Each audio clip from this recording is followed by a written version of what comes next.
আচ্ছা মা, আমি তোমার কি হই? বেড়া বেড়া। এটা তোমার কি হয়? বিড়ি বেটি, তাই না? আচ্ছা, তোমার বেটি যদি সকালে 10টা বাজার ঘুম থেকে উঠে দিনের মধ্যে 3-4 বার খাওয়া দাওয়া করে, তার সাথে তুমি বোকা ঝাঁকি কোনো কিচ্ছু করো না, ঠিক না? নাই সবই কই গাই পারবি আবার কি আমি বিশ্বাস করি না।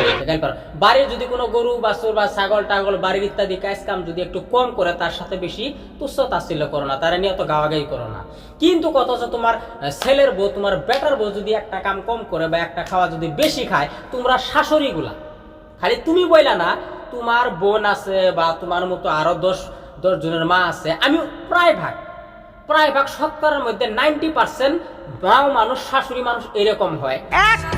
নিজের ছেলের বউয়ের কথাগুলো ভালো লাগে না, নিজের ছেলের বউ ভালো লাগে না, ছেলের বউয়ের লগে এনি টাইম ঘেই তুচ্ছ তাচ্ছিল্য কইরাই থাকো। অথচ নিজের বেডি নবাব নন্দনী, এরকম একটা মেয়ে যদি আমার ব্যাটার বউ হতো। সে এই তেল দিতেছে, এই কাপড়, ফ্যাশন ডিজাইন আগরম বাগরম করতেই আছে, দিতেই আছে, তার কোনো সমস্যা নাই। পরের মেয়ে না, তার মানে তোমার নিজের মেয়ে। এটাই কইতে চাও না তোমরা? নিজের বেড়ি যা তানি করো, পড়ার বেড়ি তানি কোনো সময় করবো না। হয় নাই। মা আবার গাই পার, মা আবার ঘুরে ডাকবো বা একটা ফরমাইশ করবো, পড়ার বেড়ি তা করে না। আচ্ছা করবো, বুঝলাম আমি। যখন তোমার নিজের বেড়ি যখন বিয়ে দিয়ে শেষ করবা, গেল গা, তাহলে তুই মাফ কর না। তো লাস্ট পর্যায়ে তোমার নিজের ঘরের বেড়ার বউ থাকবো না নাই? থাকবোই। তোমার তো নিদেন কালটা তো তোমার বেড়ার বউয়ের বাড়িতে থাকা লাগবে, তোমার বাড়িতে, এই বাড়িতে তোমার সবকিছু শেষ হয়ে যাবো গা। তাইলে তোমার বেড়ার বউয়ের সাথে মিলে চলা লাগবো কিনা তোমার?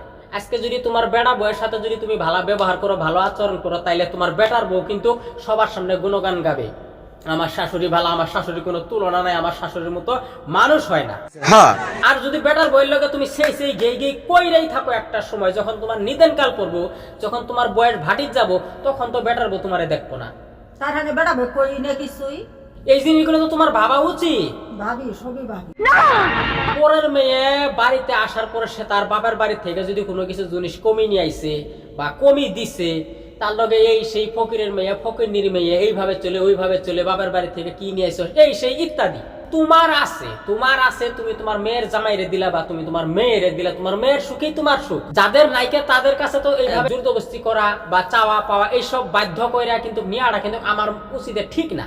তো এই সব কিসের জন্য করে? তোমার বয়সে মানুষগুলো বা তোমার মতো মাও মানুষগুলো বা শাশুড়িরা কেন এই কামগুলা করে? এটা কি আদৌ ঠিক করো তোমরা নাকি ভুল করো?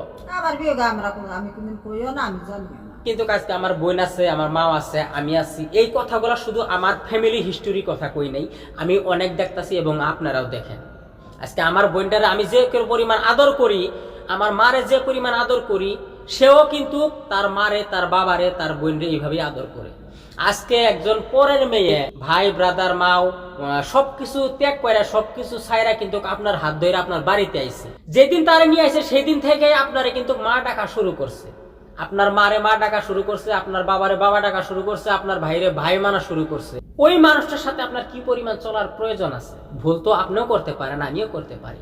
আজ আপনি যদি পরের মেয়ের জ্বালা যন্ত্রণা দেন, পরের মেয়ের লগে তুচ্ছ তাচ্ছিল্য যেই খেই করেন, আপনার বোন, আমার বোনও যদি অন্য কারোর সাথে দেই, অন্য কারোর কাছে দেই, তাইলে কিন্তু আমার বোনের উপরও এই অ্যাটাকটা করবো। তার নিঃসন্দেহে তুই ঠিক কথা বলেছিস। স্বামীর বাড়ির লোকজনরা, বন্ধুরা, কথাগুলো আমি মনের আবেগে কইলাম। হয়তো আমি এই বয়সে দেখ করে 28-29 বছর বয়স হয়ে গেছে আমার, আমি এই বয়সে এই অনলাইন প্ল্যাটফর্মে অনেক ধরনের ভিডিও ফুটেজ দেখি, শাশুড়ি বৌমার যুদ্ধ, হর কিসিমের ইত্যাদি যাবতীয় জিনিস নিয়ে কেসাল বিবাদ শৃঙ্খল হয়েই থাকে।